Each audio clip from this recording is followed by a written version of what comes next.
ఆంధ్రప్రదేశ్లో జరిగినటువంటి రాష్ట్ర పరిస్థితులకు సంబంధించి వైఎస్ జగన్మోహన్ రెడ్డి ఢిల్లీలో దీక్ష చేశారు. ఈ దీక్ష సందర్భంగా మరి అక్కడ ఫెయిల్ అయిందా, సక్సెస్ అయిందా, జాతీయ పార్టీల మద్దతు లభించిందా లేదని దానికి సంబంధించి వాళ్ళ అనుకూల, ఇప్పుడు టీడీపీ కూటమి యొక్క అనుకూల మీడియా అంటే ఎల్లో మీడియా అంటారు కదా, ఆ ఎల్లో మీడియా కానీ ఆ పార్టీ నేతలు కానీ రకరకాల వార్తలు, రకరకాల చర్చలు, రకరకాల డిబేట్లు పెడతా ఉన్నారు.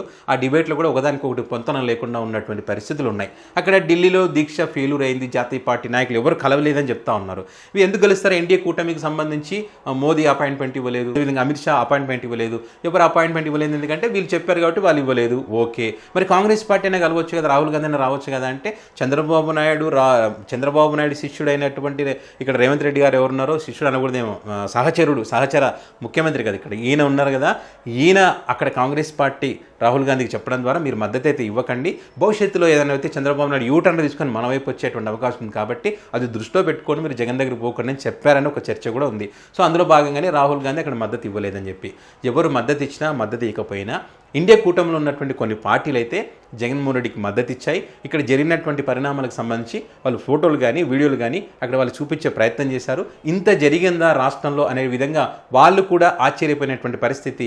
జాతీయ మీడియాలో కూడా వీటికి సంబంధించినటువంటి చర్చలు జరిగినటువంటి పరిస్థితి. ఇక్కడ జాతీయ మీడియాలు పట్టించుకోలేదు కానీ జాతీయ మీడియాలు వీటి గురించి చర్చలు పెట్టింది, ఇలా జరగకూడదు అని చెప్పి. సో ఇది జరిగింది అక్కడ. అయితే దీక్ష ఫెయిల్యూర్ అయ్యిందని చెప్పి ఈ ఎల్లో మీడియా చెప్తా ఉంది. సభ ఫెయిల్యూర్ అయిందా, సక్సెస్ అయిందా అనే విషయం పక్కన పెడితే జగన్మోహన్ రెడ్డి తన కార్యకర్తలకు ఏదైనా జరిగితే ఎంత దూరమైనా వెళ్తాడు అనడానికి ఈ దీక్ష బాగా ఉపయోగపడింది. తన క్యాడర్కి మాత్రం ఒక ఉత్తేజాన్ని తీసుకొచ్చాడు జగన్మోహన్ రెడ్డి. మాకు జగన్ ఉన్నాడు, ఏం జరిగినా అనేటువంటి ఒక ధైర్యం అయితే తన పార్టీ శ్రేణులకు ఇచ్చేటువంటి ప్రయత్నం దీని ద్వారా చేశాడు. ఇప్పుడు ఎలక్షన్స్ లేవు, పాడు లేవు, దీనివల్ల జగన్కు ఉరిగేది ఏమీ లేదు. కానీ జాతీయ స్థాయిలో ఇక్కడ జరిగినటువంటి పరిణామాలు అయితే చెప్పగలిగారు, అంతవరకు ఓకే. అయితే మరి ఫెయిల్ అయిందని చెప్పి వీళ్ళు రాసినటువంటి పత్రికలే ఇంకో రకంగా వార్తలు రాశారు. మీరు ఒక తప్పు చేసేటప్పుడు దాన్ని కరెక్ట్గానే చేయండి. రెండు రకాలుగా మీరే చేస్తారు. అక్కడ చంద్రబాబు నాయుడు సిద్ధాంతం, రెండు కాల సిద్ధాంతం అంటారు కదా, అవ్వ కావాలా బువ్వ కావాలన్నట్టుగా. ఇప్పుడు మీరు ఒక దానిలో ఒకటి రాస్తారు, ఇంకో దానిలో ఇంకోటి రాస్తారు. ఫ్రంట్ పేజీలో ఒకటి ఉంటే లోపల పేజీలో ఇంకో రకంగా రాస్తారు. అది చూసుకోవాలి కదమ్మా, మీరు చూసుకొని రాయాలి కదా. ఏమని ఇంకో వర్షన్ ఏంటంటే వాళ్ళది, జగన్మోహన్ రెడ్డి ఢిల్లీలో దీక్ష చేయడం ద్వారా రాష్ట్రానికి రావాల్సినటువంటి పరిశ్రమలు ఆగిపోయాయి, ప్రపంచ దేశాలు అమ్మో ఆంధ్రప్రదేశ్ అంటున్నారు జగన్మోహన్ రెడ్డి వల్ల అని వీళ్ళు చెప్తా ఉన్నారు. వీళ్ళ పత్రికలు కానీ వీళ్ళ ఛానల్స్ కానీ వీళ్ళు కానీ చెప్తా ఉన్నారు. ఇది ఎక్కడ విచిత్రమో చూడండి.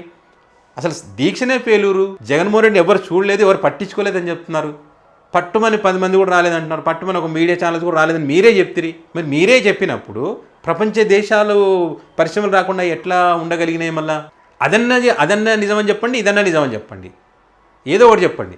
రాష్ట్రంలో జరుగుతున్నటువంటి పరిణామాలను చూసి కొన్ని ఉన్న సంస్థలే మాకెందుకురా బాబు ఇక్కడ వేరే చోటుకి వెళ్తామని చెప్పి తెలంగాణ, బెంగుళూరు ఇలా వేరే రాష్ట్రాలకు పోతామని చెప్పి ఆలోచించి పరిశ్రమలు రాకుండా ఉండేటువంటి పరిస్థితులు ఉన్నాయని చెప్పి ఇప్పుడు కొంతమంది అభిప్రాయాలు వ్యక్తం చేస్తున్నటువంటి పరిస్థితి.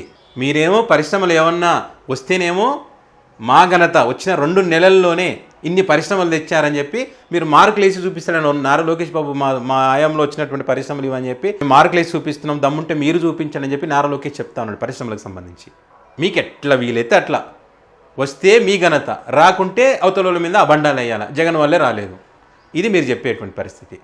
కనీసం వార్తలు రాసేటప్పుడు చూసైనా రాయండి. కనీసం మా ఫ్రంట్ పేజీలో మన వాళ్ళు ఏం రాశారు, లోపల పేజీలో మనం ఏం రాస్తున్నాం, లేకుంటే మార్నింగ్ డిబేట్లో ఏం మాట్లాడుకున్నాం, ఇప్పుడేం మాట్లాడుకున్నాం అని మీకు అవగాహన లేకుండా వార్తలు రాస్తే నవలపాలు అయ్యేది మీరే. నిజం రాస్తే ఏ బాధ ఉండదు, దానిలో ఎవరు తప్పుపట్టరు. అబద్ధం రాసేటప్పుడు ఇలాంటి పరిస్థితులే వస్తాయి. అది సక్సెస్ అయిందన్నా ఒప్పుకోండి, లేదా పరిశ్రమలు మా వల్ల రావట్లేదు, రాష్ట్ర పరిస్థితుల కారణంగా వీటిని సరిదిద్దుకుంటాం, పరిశ్రమలు తెచ్చేటువంటి ప్రయత్నం చేస్తాం, వాటి మీద దృష్టి పెడతామని చెప్పండి. ఇట్లా ఎన్ని రోజులు వాళ్ళని వీళ్ళని తిట్టుకుంటా అబద్ధాలు రాసుకుంటా ఎన్ని రోజులు కాలం గడుపుతారు?